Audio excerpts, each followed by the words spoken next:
Sa kabila ng paulit-ulit na pangakong aangat ang Pilipinas sa upper middle income status, isang ekonomista ang nagsabing malabo itong makamit sa kasalukuyang kalagayan ng ekonomiya at pamahalaan.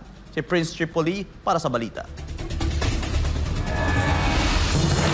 Sa panayam ng SMNI News kay Dr. Michael Batu, isang ekonomista, inihayag nito na hindi sapat ang kasalukuyang paglago ng ekonomiya para makamit ang target na kita ng bawat Pilipino para sa upper middle income status. Anya, nakinabang si Pangulong Ferdinand Marcos Jr. sa paglago ng ekonomiya na bunga ng malawakang infrastructure projects noong administrasyon ni dating Pangulong Rodrigo Duterte. Ngunit sa ngayon, hindi raw malinaw kung saan napupunta ang bilyon-bilyong utang ng gobyerno. So ngayong panahon ni Marcos Jr., Jade, utang ng utang ang gobyerno, the question becomes, would this translate to economic growth? Ganito pa pala yan, Jade, ano?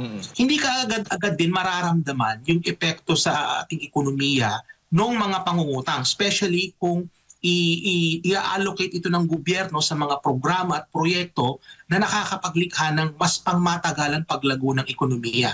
Dagdag pa ni Batu, may issue rin sa budget na hanggang ngayon ay hindi pa rin natutugunan at ito ay ang multiplier effect.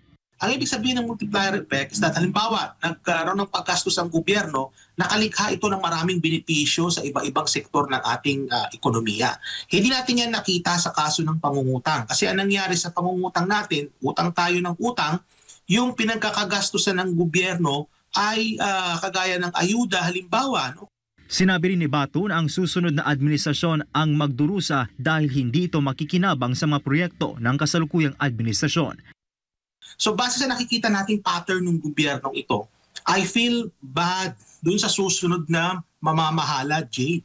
Kasi nabanggit ko kanina na sa ngayon makikita natin yung growth ng economy, Marcos Jr. is actually benefiting from what FPRRD did during his time.